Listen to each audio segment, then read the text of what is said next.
Torrey, thank you so much for making time today to speak with me and tell your SMU story. Really excited to connect and share the journey you've had. But if you would, please introduce yourself to our audience. Great. Thanks, Mitchell. My name is Torrey Littlejohn. I graduated from the SMU MBA program in 2005 and have been in Dallas since 1999. So Dallas is home. I work with JLL. I'm a senior managing director in the Office Tenant Representation Group, kind of is where I got my start. And right now I am the market lead for Dallas-Fort Worth for all of brokerage. Incredible. And we didn't time this. We were kind of speaking to it before we pushed record. Your undergrad was through the University of North Right. Carolina, Chapel Hill. Right. So your worlds collided this past weekend. Tell us a little bit about maybe your time at Chapel Hill, but Yeah. also how fun it is now to have SMU and the ACC and allow those two worlds to blend for yourself. Totally. Now, how serendipitous is that UNC and SMU are both in the ACC? I don't have to travel, all across the country in order to see both teams Right. play. I will say that I was Tar Heel born and Tar Heel bred, and very avid Tar Heel basketball fan. First and foremost, I think it's been great what SMU has done with their college athletic programs over the past, few years or so, and so it's been exciting to watch them. And then when they joined the ACC, it really was exciting for me to be able to know that I could see Carolina here and not always have to travel to see Carolina. So I think there are going to be years when Carolina wins and years where SMU wins. And the good thing about it is I can be happy on any of those All the situations, and so time. I won't feel like a loser at all. Yeah. And so, as someone who has a degree from both institutions, and UNC is thought of so highly, and not obviously he's touched on the athletics, but academically and how hard it is to get into, and all that comes with that. And then your time at SMU, how do you think we fit in with the ACC? How well did you think our schooling was with your grad degree compared to your undergrad, and kind of talk about our fit within what you know of a strong ACC Yeah, I mean, I think universe? there are obvious differences. UNC is a public university. It's a lot larger than SMU, and I think it does have more of a feel of a public university. The biggest thing that I noticed when I came to SMU is like how many receptions and gatherings and things that they had with food and out Right. sometimes. It's We're very, fancy. very fancy, and so I think that's sometimes the difference between a public and a private institution. SMU, though, the size of it is really attractive. I think there are a lot of ACC schools, though, that are similar to SMU in terms of size, and I know this from going through the college application and visitation process with my daughter, who just Mhm. recently graduated from high school. I think there are a lot of schools that are similar in size. When I look at Wake Forest, it reminds me a lot of SMU and some of the other Mhm. schools in the ACC. So I think it fits well. I think that also what's great about SMU is they just have such a strong alumni and donor base, and then the attachment to the city of Dallas in itself makes it a powerhouse in so many different ways. So I think it holds its weight for sure, in a different way than Carolina. But yeah, I will say when I first started SMU, I felt like it was had more of a regional reputation, and that was early Mhm. 2000s, of course. And now it definitely has a national reputation. And so I'm excited and proud that I've spent time at both institutions.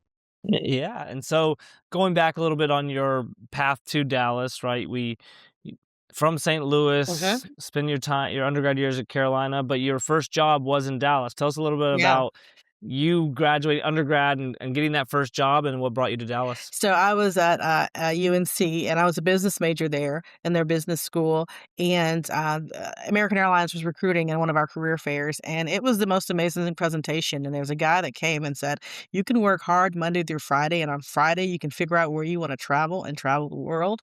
And that Wow. spoke to me. I love to travel. I've traveled places with very little money in my pocket and had the best time. And so that's what it was that really piqued my curiosity and my interest. And I was working in a corporate finance role at American Airlines, so also getting really great experience. I mean, I worked with the mergers of different airlines.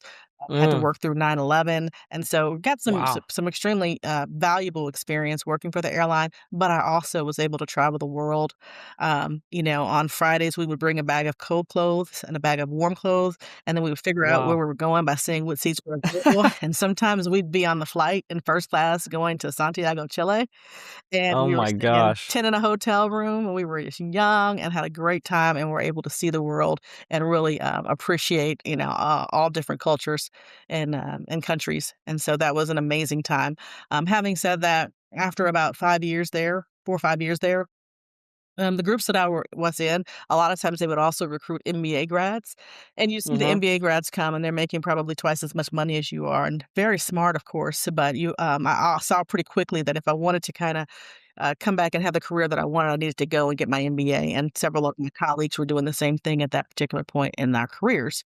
So I decided to start applying to graduate schools, and not being from here, I really had no reason to Yeah. stay here. But I did meet a guy from Fort Worth, and we got engaged, and so I really started looking hard at schools in the region. What really Gotcha. piqued my curiosity about SMU, as I mentioned, I work for the airline. I was traveling a lot. I didn't really have a strong connection to the Dallas business community, or really a strong Mhm. understanding of what made Dallas tick. You know, who were the people and the companies, the industries that really made Dallas tick.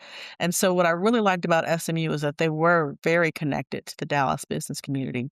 My initial thought was I'd go to SMU full time, of course, and get my MBA, Mhm. and then probably get spit back out and go into another corporate finance role, which would Mhm. have been great. That was somewhat the goal. But I got to SMU and started seeing all the different opportunities that were available post grad for somebody with my skill set. It wasn't just limited to corporate finance. Mhm. I utilized the mentor protege board, and at that point, I was really just looking for a woman on the board, Mhm. and the woman that I chose happened to be in commercial real estate at the Staubach company. Wow. So I would meet with her, once a month. Most of the times I would go to her office. It was in Addison then, and we would just talk about opportunities, things that I could do, other industries where my skill set was transferable and didn't have to be in the travel industry. And really just on those conversations, I would always ask, so what do you do again? And how does that work? And we start talking about how my skill set was transferable to real estate. It's really Mm. just a different widget. So we were getting approvals for different capital projects. Right. I had 5 to 7 airports in a certain region, and I was getting jet bridges approved. I was getting leases approved. I was getting all different types of Mm. things approved for the CFO to approve. Well, when you think about it, real estate projects, or whether it's the owner or lease, you're getting different kind of capital projects approved. Right. And at that particular point, they were selling a lot more to the CFO than previously, as the Starbucks company was growing, as they were having a lot more national accounts, as a national presence, as the sales process was becoming a little bit more complicated and complex. And so questions like, how's this going to affect our earnings? And what's the return on our Right. investment? Things like that, that I was day in and day out having to understand and articulate and get approval on. So it Right. became somewhat of a natural fit. I interned with the Starbucks company between my first and my second year of the MBA program, and just kind of identified, okay, this is my niche. I can kinda exploit my skill set, and come into this, and it worked out pretty well, where I was, pretty early on in my real estate career, able to be a part of some pretty unique and kind of, you know, life-changing for the city of Right. Dallas, for the community, for, the real estate, community, and just the skyline, some transactions Right. that I don't think I normally would have been able to be a part of that early on in my career if I did not have that specific skill set. So it Mm. all it all worked out, in the end. It was, I will say, a big leap for me to go into a commission-based environment. Yeah. I knew nothing about commercial real estate. I knew nothing about how commercial, real estate brokers were paid. Right. What I did know is that I just committed to a significant amount of debt to go to SMU and get my Right. MBA. So coming out of school, I had a different idea of the kind of money that I was going to Mhm. make in terms of a salary and bonus versus a commission structure. And Right. so it took a little bit of self-reflection, encouragement, discussion, mentorship, all those things for me to really take a bet on myself in this industry, and it all worked out in the end.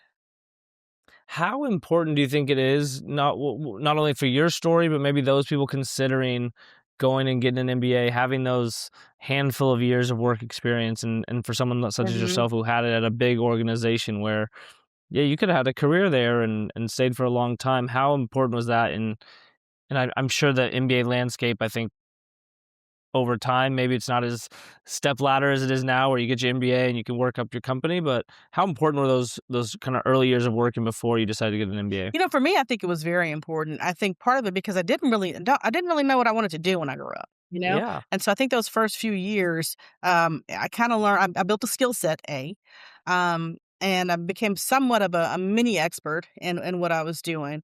I also, understood how I was gonna have to, network to I understood what I didn't have as well. I think sometimes we can be a little bit, overconfident in what we bring to the Definitely. table, sometimes when we Mhm. don't know what we don't know. So Yep. I think that, it would enable me to get a skill set, and then coming to the MBA program, I could really take advantage of everything that I knew I didn't know. I was able Yeah. to meet people in all different types of industries and understand when we sat around a table to do good group projects, really what they were bringing to the table, and I was felt like I was bringing something in terms of real world Yeah. experience to the table. But I don't think it's necessary for every job. I just thought it was necessary for me in my journey to have those different stops to help me really be really determined about where I wanted to go in the end. I think that was necessary for me because the reality is, I don't necessarily think that my job that I got after my MBA program required an MBA, but I think the Right. MBA enabled me to get that job, you Definitely. know? And you said something interesting before you even led into you picking a career in real estate brokerage, is that you not being from Dallas, you wanted to see what made Dallas tick, learn a little bit about the business fabric, and I assume that was part of why you picked It SMU. You could was. have gone to some other places, but it's in the heart of the Mhm. city. It's got, you know, touch points to kind of all the industries in town. How I think SMU does an amazing job with that piece when you're in grad school, connecting with all those people. What else did the MBA weaponize you with Yeah. to be successful outside of the networking, and you had the skills, right, from your corporate finance career? Totally. Well, I think, going to SMU, living here in Dallas, when I look at my colleagues or that graduated with SMU, from me in 2005, there are so many of them that are C-level executives now that if I see on the boulevard or if I see at, Starbucks or if I see, at Chick-fil-A with a whole bunch of kids Yeah. that it's easy for me to reconnect with. And the SMU program is small enough where you knew everyone's name, and that you still keep in touch with quite a few people from your classes. And so I think the Right. benefit of SMU and its size is that it's really somewhat like a family. It's a very personal experience. The access that you get to CEOs Monday, Tuesday, Wednesday, Thursday, Friday, as opposed to on some of the campuses, even at UNC, sometimes it would just be on the weekend or for Mhm. specific programs to kind of get somebody to come out to a smaller college town. I think that is I think that's invaluable, quite frankly. Yeah, and I think we're so lucky to have Dallas, and we'll get to the greater story of Dallas too for the past 25 years since you've been in the office and working space to kind of see Dallas grow with your career. So you come to school, get your MBA. It sounds like you come in as a blank canvas. Mhm. You're ready to kind of see what's out there, but it's this mentorship, it's this connection to real estate that lures you in more and more. What you ultimately make the decision to stay with Staubach. Did you always know it was gonna be office? Or was it kinda like, "Hey, let me get my foot in the door and kinda work from there?" Tell us a little bit about the So, early years. I will say the majority of my time during my internship, was with the office group, but they also had a industrial group, and I did some projects with the industrial group. So I didn't necessarily know. In fact, Yeah. my first few years, I did both office and industrial projects based on the skill set that I had and what I was doing. But I did naturally gravitate more to the office side of things. It was a larger part of the business.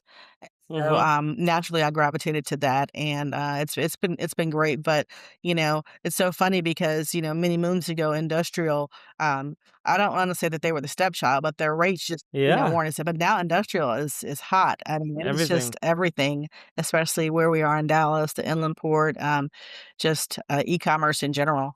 I think, industrial's amazing. So if I were to ask you for advice to those folks either pivoting in the MBA program, undergrads who wanna get into brokerage or even real estate, you touched on how real estate's evolving, right? Mhm, What's hot 20 years ago comes and goes and moves. What advice do you have for those who are going to go into a commission-based mhm. brokerage role? What should they focus on? What kind of patience should they have? What are kind of those tools for Yeah. success that they will need to build a multi-year career in this space? Yeah, I mean, it's not an overnight success situation. It is, hard work compounded over time. quite frankly. I think that really understanding exactly what an industrial broker does, what an industrial broker does at a small firm versus what an industrial broker's life is like at a larger firm, because sometimes that's Mhm. completely different. And not everybody likes, both, usually like one or the other. I think, to understand people who have been in the industry for a long time, but also to talk to people who have just recently gotten into the industry and kind of talk to people midway in their career to understand how the industry has changed, how it's changing, um, to understand the technology, the things like that that are changing how people are doing their jobs. I think, so many things are so different now on how we approach real estate transactions and what we do for real estate transactions than Mhm. there's some fundamentals, don't get me wrong, but there's so many Yeah. tools that we have. There's so many more tools that our clients have that where they can access information also, so it's definitely important for Right. us to know exactly what we're doing if our clients have access to some of the same information that we do. So I think, just to really understand the trends, but to understand the reality of, trajectory of your career, trajectory of your income, uh, Right. sacrifices that you might have to make to do so. And so you have this awesome piece that you put in D Magazine a few years ago, and we wanted to touch on that, the kind of the three keys to success in your mind to being successful in real estate, right? And one being who you know, Mhm. what do you know, two, and three, how you work. Yes. And I know we talked about times change. This, how do those still Yeah. relate? Kind of talk us through those three pieces from your perspective and for future I use. think they're more important than ever, quite frankly, to help differentiate yourself. And the reason I started thinking about that is because I felt like I was deficient in certain areas when I got into real estate. I was not from here, and so I really didn't know a lot of people. It's not like I had, Mm-hmm. neighbors or relatives that I could call on for that first, piece of business, or Yeah. even, helping me understand, the network, using their networks to get there. So I didn't have the who you know. The what you know, I think that you have to figure out what is your niche? What can you exploit? So what I knew was I didn't Uh-huh. have the skill set, the financial background that's kind of what I know, but I'm always continually building on that. But also the how you work. I just think hard work is compounding. And so if you don't have, at least one of those, you got a problem, but you need to be working on all of them. But you Mm-hmm. exploit the things that you do. And so I think now there's so many people who don't necessarily work from the office, but I think when you're young in your career, it's a disservice to yourself not to be present. I know if I have projects that are going on, I walk outside my office and sometimes I'll grab the first person I see. And so sometimes just being present and how you work, or the person I know that is going to, we call them you can sleep at night partner, where you know that Mm-hmm. information is going to be right, or you know that they're about, Absolutely. 3 or 4 steps ahead of you. So how you work. And, one of my mentors said, hard work has a compounding impact. And so somebody, who might be technically smarter than you, if you're the one that's always working hard, eventually you're gonna surpass that, because of that hard work. It has a compounding effect like none other. And so I think that those are still 3 very important things, and you've got to be able to exploit at least 1 or 2 of them, or one of them while you're working on the other 2. So, if you don't know Definitely. anybody and you don't know real estate, you better be the hardest working person Right. in the Right. office, right? And so some of those, what you know, you can put the time in. Yes. There's resources. You can how you work, that's self-driven in your ability to commit to it. Talk to us about some of the tips or things that worked well for you for who you know, because I think there's a lot of people out there who went to SMU just like Mhm. you, pivoted from an industry, maybe don't have the contacts, or they moved out of town, now they're here, and real estate's so It competitive. is. What worked for you? What ways can people think about how they can maybe grow their network or kind of continue to kind of stepstone in So that in that I honestly think manner? I blossomed in that who you know department probably later in Mhm. life, maybe in just the last 7 to 10 years. And I think, I'm just a little bit different than some of my colleagues, not in a good or a bad way, but just different in terms of my network was not here, right? Started real estate, and then all of a sudden I had kids, but what I am is really involved in the community. And so my who you know became more, community, uh, network and leads or what have you. And so as that translates over, 15 to 20 years, you're all of a sudden sitting on boards with people who are the who you know, that I Mhm. have now that Mhm. I didn't have. But everybody's who you know is gonna be different, Right. There's the guy that, went to UT and has a network, or went to SMU, or went to Highland Yeah. Park and has a network kind of already in place that they can exercise. But I will say that at the end of the day, showing up for your clients and doing a really great job speaks volumes.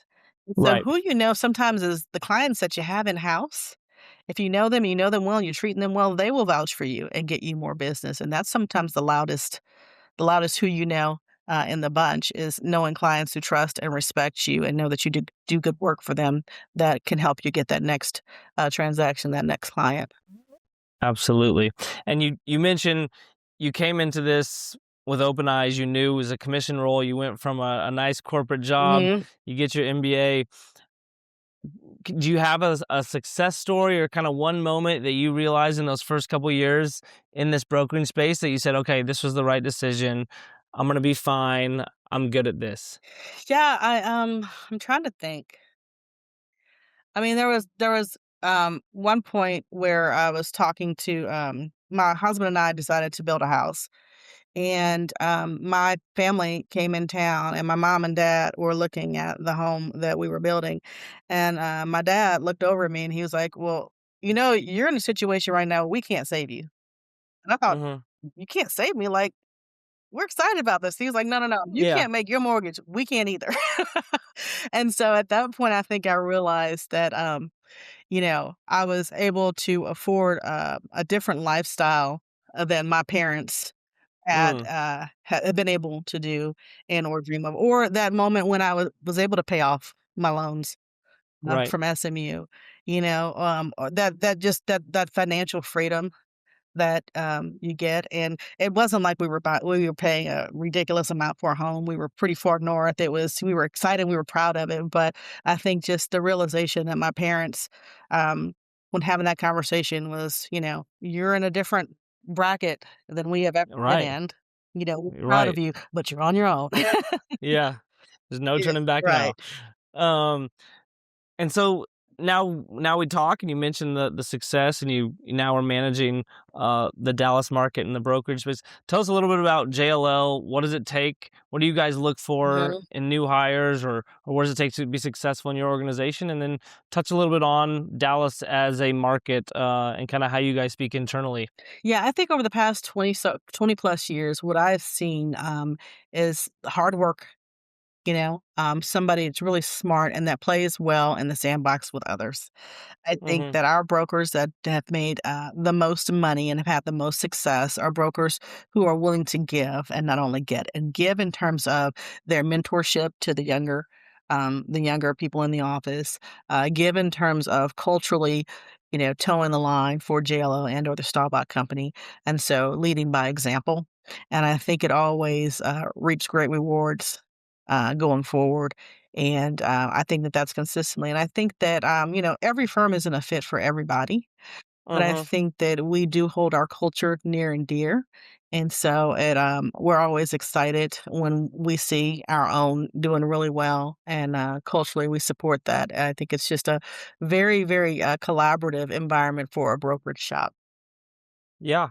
So a couple, crystal ball moments or highlights for those of our audience who Yeah, aren't living in the real estate space as much as you. What kind of excites you about the Dallas market the next 5 to 10 to 15 yeah. years? And kind of where do you see yourself fitting into that? So, um back at maybe 2012, was kind of a really pivotal moment in my career. I was, blessed to work on the Toyota transaction where they relocated from California to Dallas, and from that moment, the velocity of transactions in the Dallas metroplex really kinda took my breath away. It was like nothing I had Mm, ever seen before after 2012 throughout right until up about COVID. And I kept saying, "This is amazing, like, but I don't know that anybody could keep up running this pace, the velocity of yeah. transactions or what have you." But we figured it out, we resourced up, and we were able to handle it, and then COVID happened, so there was a little bit of a pause. I Mm-hmm. think the fundamentals of this Dallas market, though, are so incredibly strong. We are still on the list for companies when they're looking to relocate or expand, and the velocity is back. And so it's amazing. You keep wondering, like, how long can this last? Well, I think as long as Right. we as a city, and a region are doing the right things to promote growth, and encourage growth, who knows? We are still seeing a lot of companies, looking to relocate, looking to expand. Even some of those decisions that were paused are now picking back up. And so we are, still a place where a ridiculous amount of people are moving to the city every day. I think it's like close to 300 people are moving to the city every day. Wow. And a lot of these people are moving without jobs, but they're very educated. And when they get here, they get jobs. And so that brings companies because they know they have the Right. depth of the talent pool to make that happen. So it is, it's an amazing place to live and work. When I talk to my counterparts around the country, it's not the same. Mhm. Our capital markets are starting to pick back up. Buildings are trading. People are Right. signing leases, and I think we're going to see that for the foreseeable future. So I think it's a great place to be, a great place to do business, a great place to raise a family. I don't see Yes. that. I don't see that changing. From an office standpoint, do you still see it, or is it a mix of a lot of these corporate headquarters where they're building specific or taking over campuses where they want all their employees to be? Is there still the downtown presence where you have your flagship office and that's where 70% of your people go? Or are you kind of seeing something in a DFW market that's so spread out that you're seeing companies have offices in Plano, Dallas, and all over? Kind So a of little bit of both. what's working, what's A little not? bit of Yeah. both. So it depends on the industry and the type of client. Like a lot of your Fortune 500s, sometimes they do want to be more in your Planos or your Irvings or places where they can kind of build these large campuses. But I Hmm. do think also a lot of the professional services firms, they want to be in uptown. They want to be, down here where the, Y'all Street is Hmm. going on. And Hmm. so I think you've got both. Then there are people expanding. There are people who are again, I think it's a labor pool. We are always surprised because the cost of real estate has increased so significantly in the past few years. It's just mind blowing. But when you think about the fact that a company's number one cost is normally labor, and if you can use real estate to impact your labor costs, then you have figured out that winning formula. Mm, And in terms of recruiting and retention, real estate can really, really do that. And so right. companies are saying that if you go to the right place, you're going to hire the right people. You're not going to have the attrition that you want, and salaries might be, significantly lower than other places, and the cost of living might be significantly lower, and the quality of life might be significantly higher. So Yeah, you put all those things together, and I think you've got a recipe for success as a I love region. it. Well, thank you for sharing Mhm. that. My last question kind of comes back to the SMU, the career ecosystem.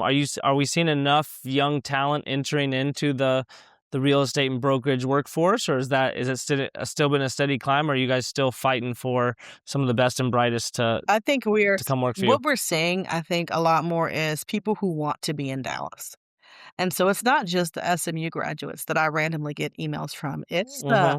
University of Virginia graduates that are sending me their resumes, and they want to be in Dallas. Some have like only stepped foot in Dallas once in their, the last 12 months, but know Right. that they want to be in Dallas. It's the California kids that are Yeah. sending me their resumes and they want to, or the Chicago kids that are sending me their resume.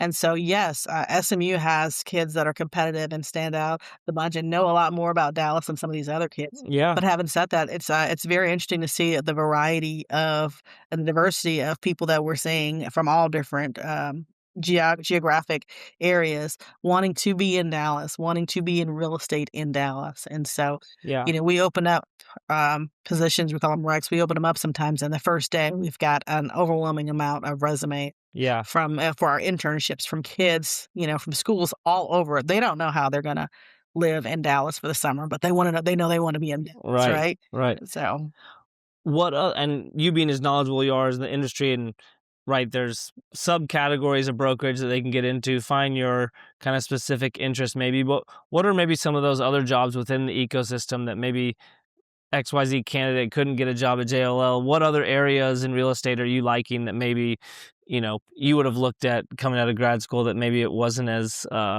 popular as it might be now? in terms of for real estate, it's a very good question. Yeah, Yeah. real estate related work. Yeah. Yeah, I mean, I think Is that it? there's so many things that go into a real estate transaction.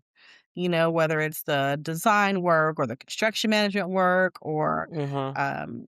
the lighting work or, and I've seen so many Yeah. different people go and shoot off and start and become more entrepreneurial in their careers, working in the real estate industry and understanding where there's a need to do something and they can become somewhat of a Right. vendor. And so I Yeah. think that there are just so many fingerprints that touch real estate that the sky is the limit. I mean, Right. so I don't know specifically. I think, yeah, I don't know. Yeah.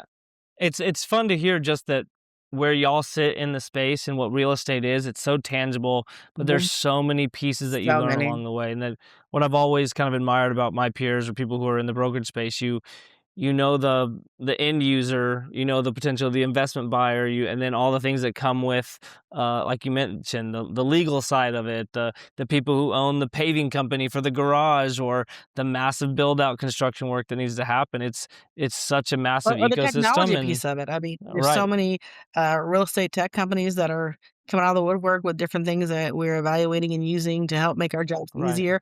I think some of the, things that used to take us, days or a week to do, now we can do with the push of a button, which is amazing. right. Yeah. Amazing.